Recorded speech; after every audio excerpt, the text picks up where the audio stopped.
안녕하세요. 김영준의 야구야구 김영준입니다. 어제도 류현진 선수가 참 대단한 피칭을 했죠. 저 개인적으로는 첫 번째 올 시즌 류현진 선수 중계였기 때문에 긴장을 많이 했는데 잘 던져줘서 고마웠고요.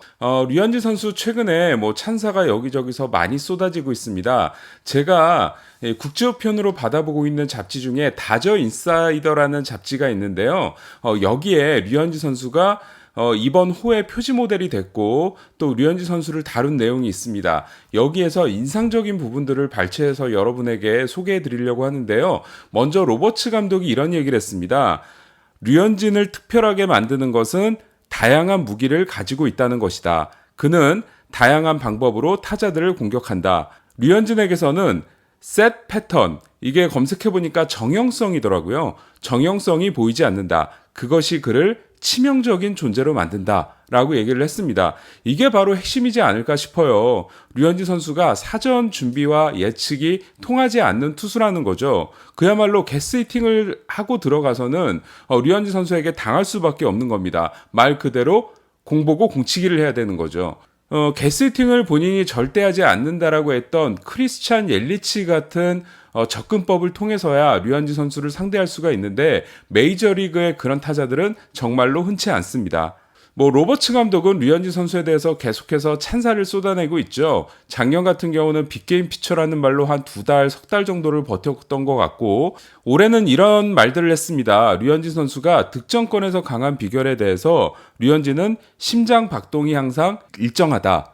이 이야기를 얼마 전에 존 스몰츠가 인용하기도 했고요. 홈 경기에서 유독 강한 부분에 대해서는 아니다. 류현진은 달나라에 가서도 잘 던질 수 있는 투수다. 라는 얘기를 했고요. 이 부분은 예전에 제가 기사에도 썼던 커쇼가 현지 중계 중 인터뷰를 하면서 자는 것 깨워서 공을 던지게 하더라도 촉으로 스트라이크를 꽂아 넣을 수 있는 선수다. 라고 했던 칭찬과 좀 맞물리는 것 같습니다.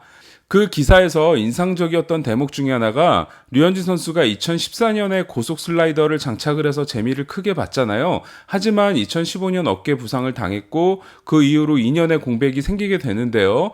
그 부분에 대해서 다저스 구단 측이 그 슬라이더를 던지지 말 것을 요청했다라는 대목이 있더라고요. 그러니까 류현진 선수는 그 고속 슬라이더를 구단 측의 부상에 대한 우려 때문에 던지지 않고 있는 것으로 봐야 될 것 같습니다. 또 재밌는 인터뷰 중 하나는 류현진 선수가 90마일 패스볼을 통해서 성공하고 있는 이유에 대해서 데이비 프리즈 선수가 이런 얘기를 했어요. 로케이션이다. 로케이션과 레인 무브먼트가 결정적이라고 생각을 한다. 물론 벨러서티, 구속이죠. 벨러서티는 실수했을 때 도움이 된다. 그러니까 한가운데 몰린 공이 됐을 때 90마일짜리 공은 홈런이 될 수 있어도 100마일짜리는 파울이 되거나 헛스윙도 나올 수 있는 거죠. 그렇게 벨러서티는 실수했을 때 도움이 된다. 그런데 류현진은 아예 점을 찍어버린다. 그러니까 핀포인트 제구를 통해서 공을 던지다 보니까 실수 자체가 적다 보니까 구속이 크게 의미가 없다라는 거죠. 류현진 선수는 마치 다트를 던지는 것 같다라는 이야기를 했고요. 그러면서 류현진이 정말로 좋은 것은 경기 내내 스트라이크 같은 볼과 볼 같은 스트라이크로 타자들의 인지 능력을 망가뜨린다. 참 멋진 말인 것 같아요. 그래서 타자들은 경기 내내 무슨 공이 들어올지를 알 수 없다라는 이야기를 프리즈가 했습니다. 최근에 이 디 애슬레틱의 이노세리스가 칼럼을 썼죠. 거기에도 로스 스트리플링의 인터뷰가 나오는데요. 이 스트리플링의 말에 따르면 로버트 반스코약, 지금 다저스의 타격 코치인데 작년까지는 이 애리조나에서 타격 전략가를 했습니다. 그래서 반스코약의 회상에 따르면 현진 was the worst guy to prepare for because he was so unpredictable 이라는 표현을 썼습니다. 그러니까 예측이 전혀 안 되기 때문에 우리가 준비하기에 최악의 투수였다 라는 말을 반스코야 코치가 했던 거죠. 저는 어제 BK 김병현 위원과 첫 중계를 했는데요.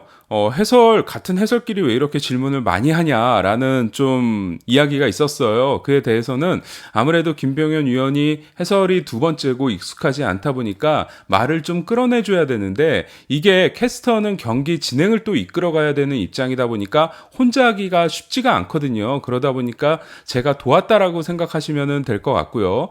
어제 김병현 위원과 사석에서 얘기하면서 짠했던 것 중에 하나는 김병현 위원이 뛰었을 때는 통역이 불펜에도 같이 들어갈 수가 없었대요. 그래서 영어를 전혀 모르고 간 입장이었기 때문에 게다가 사실 박찬호 선수는 마이너 생활이 그래도 좀 있었잖아요. 처음에 메이저리그에서 직행을 해서 던지긴 했지만 곧바로 마이너리그에 내려가서 좀 준비 기간이 있었기 때문에 그때 영어 공부를 열심히 할 수 있었는데 김병현 선수 같은 경우는 마이너리그에서 얼마 던지지 않고 바로 콜업이 됐죠. 근데 불펜에 통역이 당시에 못 들어갔기 때문에 영어 사전, 그것도 전자사전도 아니고 영어 사전 책을 들고 들어갔었대요.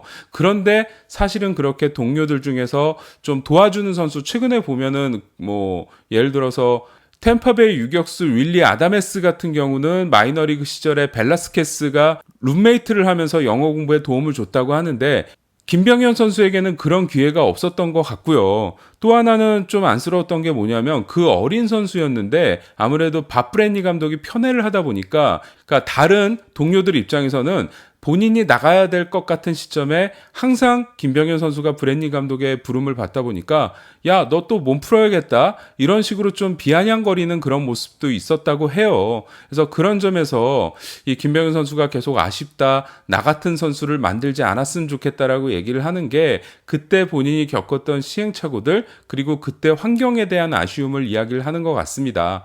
뭐 저는 어쨌든 이 김병현 위원과는 네이버 MLB 쇼를 통해서 두 번, 어제 해설을 통해서 한번 호흡을 맞췄는데 참 앞으로 재밌는 이야기를 많이 들을 수 있겠다라는 생각을 하게 됐고요.